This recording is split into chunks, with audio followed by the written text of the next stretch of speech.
go back to Google Earth. First hole should be, is it this one right here? Whoops. Did you do this with Dismuke at all? I don't know if you guys were in the group yet. So this could be the first hole, right? Doesn't that kind of look like it right here? Yeah? No? Upside down? Yeah, it's upside down compared to that. But see how there's the water down the left? So there's water down the left right there. So when you look at this first hole, are you guys both teeing off number one? Do you know?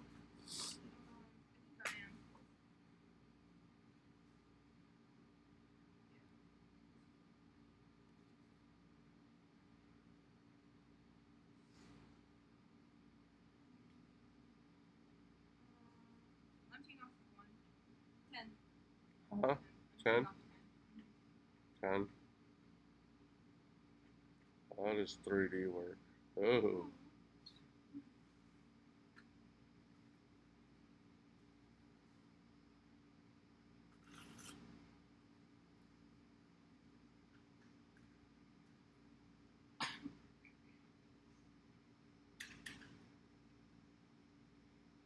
Sorry, I'm a rookie at Google Earth. Well, we're going to start on one since we're here. Okay, so JP, it's only 413 yards from the back, so you guys are probably going to play.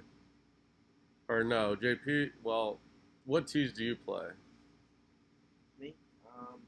And this actually, this is actually probably good enough right here.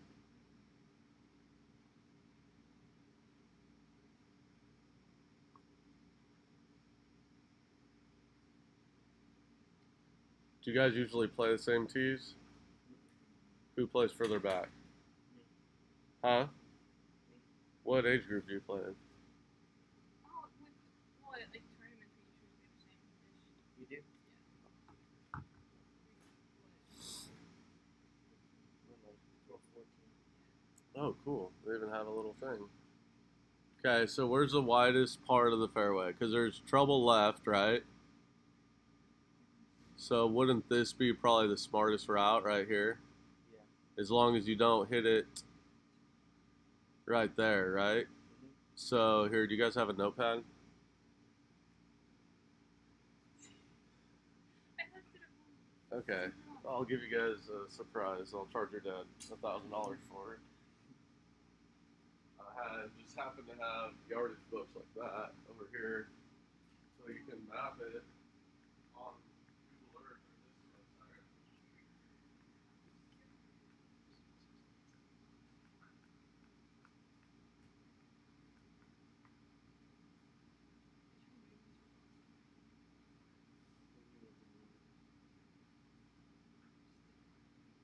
Someone's getting a brown stain on this.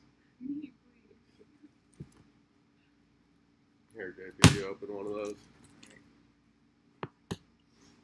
You guys have a pen, though? Oh, a pencil or a pen? Probably a pencil because you're probably going to screw up. You can go back through, write it lightly with a pencil, and then you can mark it with a pen if you want. Or if you feel crazy and confident, Pen? you can use a pen.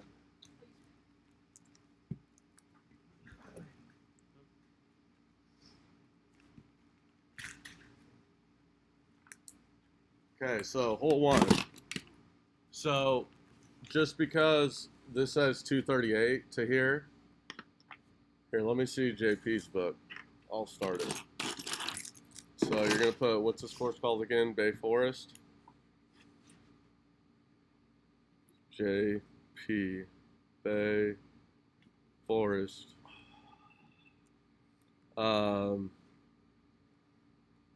What's the date?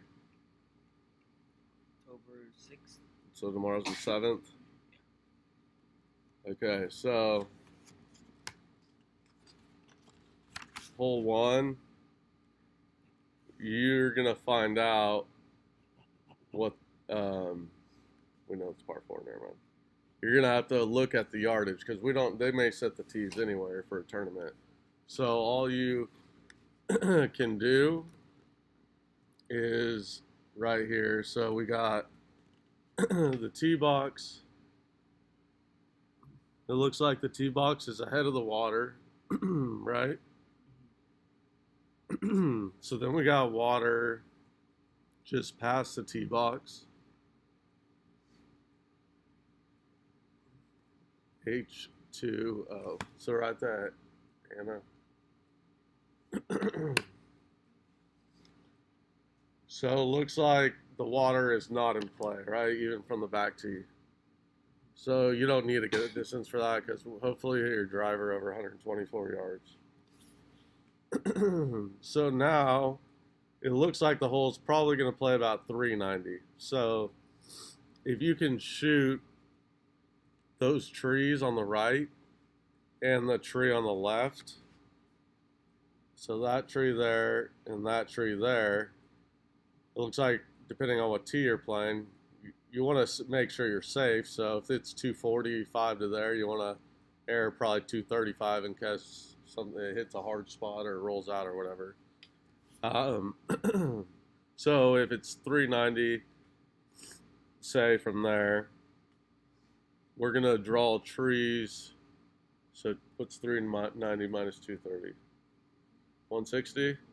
So see how they have grids on the thing right there?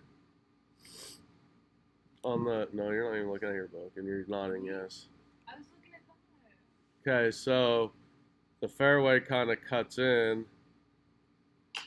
right about 160. So you're gonna draw a trees.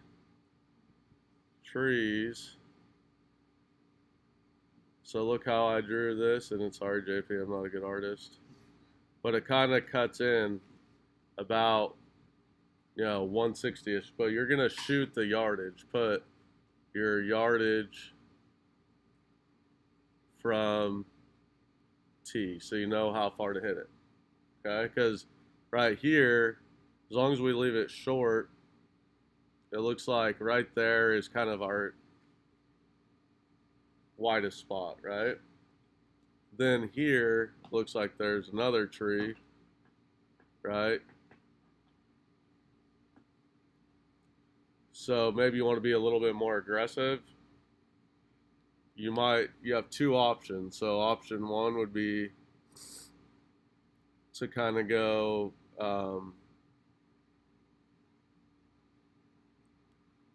option one would be to go this route.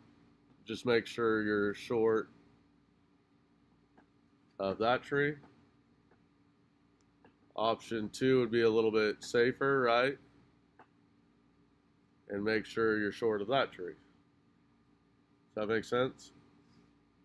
So that's option two. Sorry, I kind of made your book a little messy.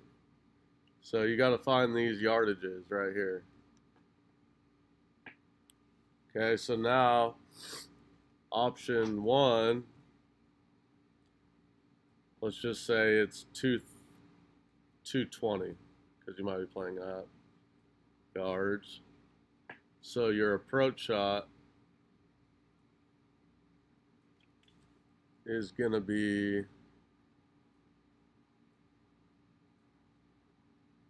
185.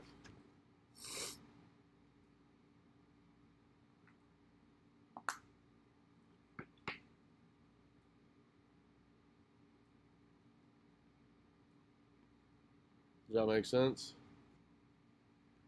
First option. But you're probably going to be playing up, so it's probably only 200 to there, right? And you have 185 in. So now if we go back to, say we're going to hit it, be a little more aggressive down the left side. So if this is the back tee, let's say it's 240.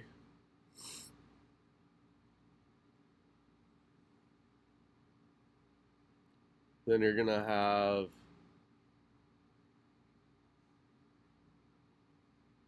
how far in, JP?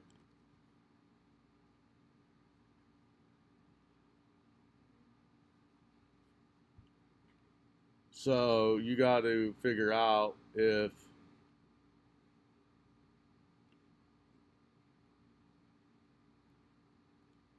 if it's worth the risk or not. I mean, we're not at the course. Have you played this hole? You said you played 6 holes out there. I don't think it was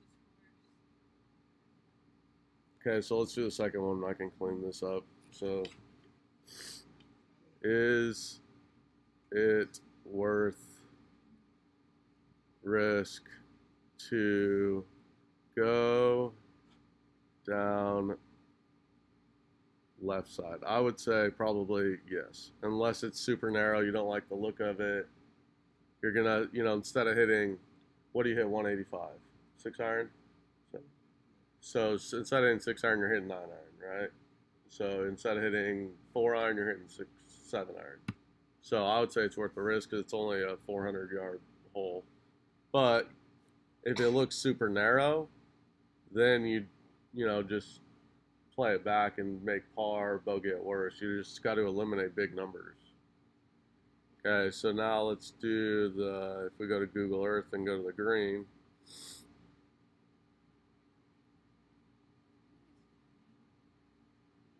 I mean, so yeah, this gives us a better view of, because JP, you may be able to carry it, right into here, and it's really wide. So you might want to hit driver down the left center. So you could do, this might be your landing zone here because it gets pretty wide, right? And as long as you carry it, let's see, as long as you carry it, because this is a wide spot there, now you're going to have 110 in.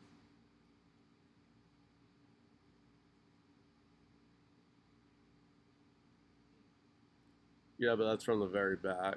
So if you're playing middle, it's 260. So that's why you got to shoot these distances, because if we measure like the gap, you're either leaving it short or long in those, right? So, plus 30 yards, you're over it, right? So say the tee's up and that's why you have your rangefinder. Shoot yardages off tee. Because then you're only going to have, 128 in, right? And probably like 110. So then it's definitely, if that's the widest part and you're comfortable with it, if anything, you just miss it a little right, you're only going to have a 100-yard pitch out to the green, so it's not that bad. You just got to favor the right side, it looks like, off the tee. Yep. Now into the green. So the approach shot. So let's say that, I wish I could draw on this thing. So let's say there's a front pin, right, where that green dot is. So that's pretty narrow, right? So if the pin's front, you probably want to err past it and a little bit to the right, right? Because there's bunker left, there's nothing right. Unless the pin is, well, no, if you go past the pin and right, you got a lot of green to work with, right? But if you're pin high right, then you're short-sided, right? So that's why you want to err long and then aim at the right center of the green just to stay away from the bunker. But you'll be able to tell better how, maybe this is all dead grass over there. You might not want to air it right. That's where you got to, practice around, or you can tell from looking at it. So then if the pin's back, I think you're just aiming at the middle of the green, whether the pin's front or back. So you're either, playing at 7 yards past the flag if it's front, or 7 yards short of the flag if it's back. Because that's a really wide target right there, right? All right, so we can work on your game a little bit. Well, you can do this at home. I'll send you the links to Google Earth and this Bay Forest one. And we'll go through the second hole just for another example. Okay, so where do you think the second hole is? Right here? Yeah, so this is probably second hole here. Right there. Yeah, so